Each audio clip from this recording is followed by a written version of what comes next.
രണ്ടാം പിണറായി സർക്കാരിൻ്റെ കാലം മുതൽ ഉപതെരഞ്ഞെടുപ്പ് നടക്കുമ്പോൾ അതിലെല്ലാം UDFന് മികച്ച പ്രകടനമാണ് കാഴ്ചവെക്കാൻ കഴിഞ്ഞിട്ടുള്ളത്.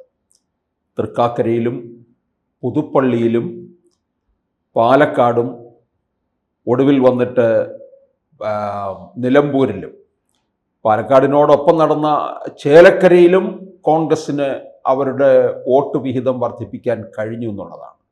CPMൻ്റെ ഭൂരിപക്ഷം കുറയ്ക്കാനും സാധിച്ചു. അപ്പോൾ ഇതെല്ലാം UDFൻ്റെ വിജയമാണ്. അത് കഴിഞ്ഞ് ഇങ്ങോട്ട് ഈ തദ്ദേശ തെരഞ്ഞെടുപ്പിലും UDF പ്രതീക്ഷിച്ചതിനപ്പുറത്തെ വിജയത്തിലേക്ക് എത്തിയത് അവരിൽ 2026 ഭരണത്തിലുള്ള പ്രതീക്ഷ ഒന്നുകൂടി ദൃഢമാക്കുകയാണ് ചെയ്യുന്നത്. അപ്പോൾ ഈ സാഹചര്യത്തിൽ കേരളത്തിൽ ഭരണം പിടിക്കുമെന്ന് ഉറപ്പായ ഈ അവസരത്തിൽ കേന്ദ്രത്തിലേക്ക് പോയിരിക്കുന്ന MPമാരൊക്കെ തന്നെ ഇപ്പോൾ അവിടെയുള്ള കേരളത്തിൽ നിന്ന് ജയിച്ചു പോയിട്ടുള്ള കോൺഗ്രസ് MPമാരൊക്കെ തന്നെ മുതിർന്നവരാണ്. അവർക്കൊക്കെ തിരിച്ചിങ്ങോട്ടേക്ക് വരാനാണ് താല്പര്യം. K. സുധാകരന്, രാജ്മോഹൻ ഉണ്ണിത്താന്, അടൂർ പ്രകാശ്, ബെന്നി ബെഹനാന്, ആന്റോ ആന്റണി, ഇവരൊക്കെ തന്നെ, ഇവരെല്ലാവരും മുതിർന്നവർ തന്നെയാണ് കോൺഗ്രസ്സിലെ. കേരളത്തിൽ വന്ന് വളരെ സുരക്ഷിതമായ മണ്ഡലത്തിൽ നിലയുറപ്പിച്ച് വിജയിച്ചാൽ UDF അധികാരത്തിൽ വന്നാൽ ഇവർക്കെല്ലാം മന്ത്രിസ്ഥാനം കൊടുക്കുകയും വേണം. ഇതിനെല്ലാം മന്ത്രിസ്ഥാനം കൊടുക്കണമെന്ന് പറഞ്ഞാൽ തന്നെയും നടക്കുന്ന കാര്യമാണ്. ഇതെല്ലാം കൂടി എങ്ങനെ കൊടുത്തു തീർക്കും? അതിനോടൊപ്പം തന്നെ മുന്നണി വിപുലീകരണവും നടക്കുന്നുണ്ട്. മുന്നണി വിപുലീകരിച്ചു വരുമ്പോൾ ആ ഘടകകക്ഷികളെ അല്ലെങ്കിൽ അസോസിയേറ്റ് ചെയ്ത് നിൽക്കുന്നവരെയും ഇതിനകത്ത് അക്കോമഡേറ്റ് ചെയ്യണമല്ലോ. അവർക്ക് മന്ത്രിസ്ഥാനം കൊടുക്കണ്ടേ? UDF അധികാരത്തിൽ വന്നാൽ വടകരയിൽ നിന്ന് ജയിച്ചു വരുന്ന RMP KK രമ, KK രമയ്ക്ക് മന്ത്രിസ്ഥാനം കൊടുക്കണ്ടേ? തീർച്ചയായും കൊടുത്തേ പറ്റുകയുള്ളൂ. ഇതുപോലെ ഘടകകക്ഷികളായുള്ള CMP, CP ജോണിന് മന്ത്രിസ്ഥാനം കൊടുക്കണ്ടേ? ഇങ്ങനെ അങ്ങോട്ട് നീളുകയാണ് കാര്യങ്ങൾ ചെയ്യുന്നത്.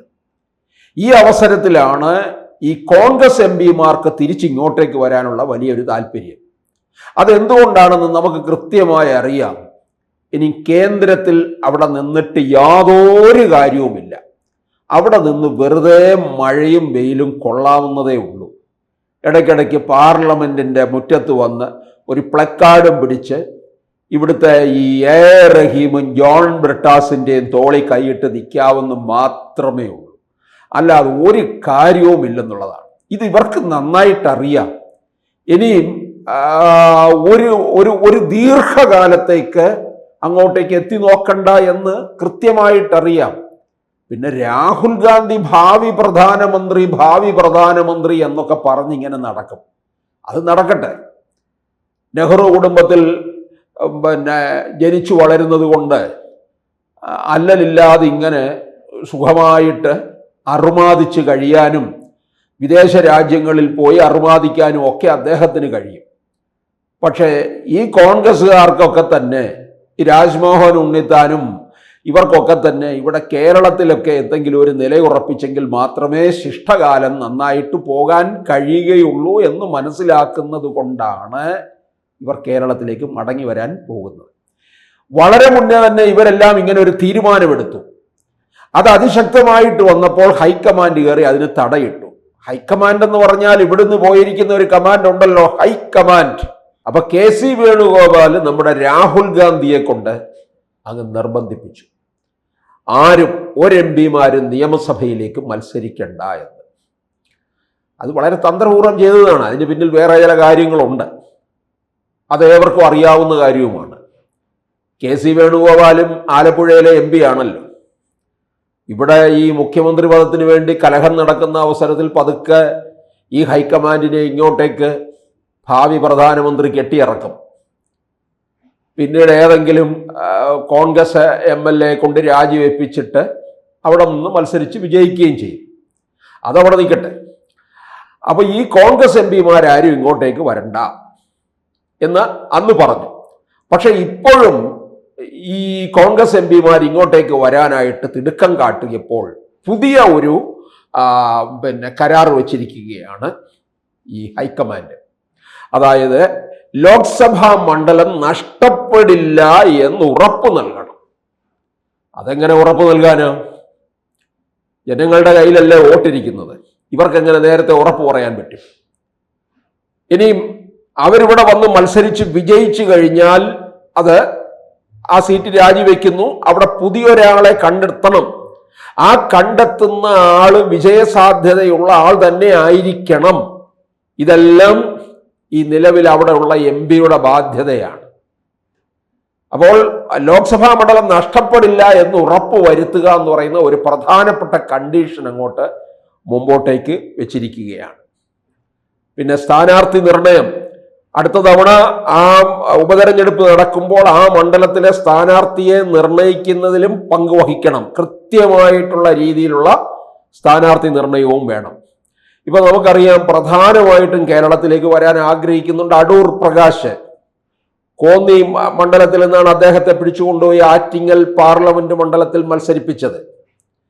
അദ്ദേഹത്തിന് യാതൊരു താല്പര്യമില്ല, കേരള രാഷ്ട്രീയത്തിൽ നിൽക്കാനായിരുന്നു. ഉമ്മൻചാണ്ടി സർക്കാരിന്റെ കാലത്ത് റവന്യൂ വകുപ്പ് മന്ത്രിയുമായിരുന്നല്ലോ അദ്ദേഹം.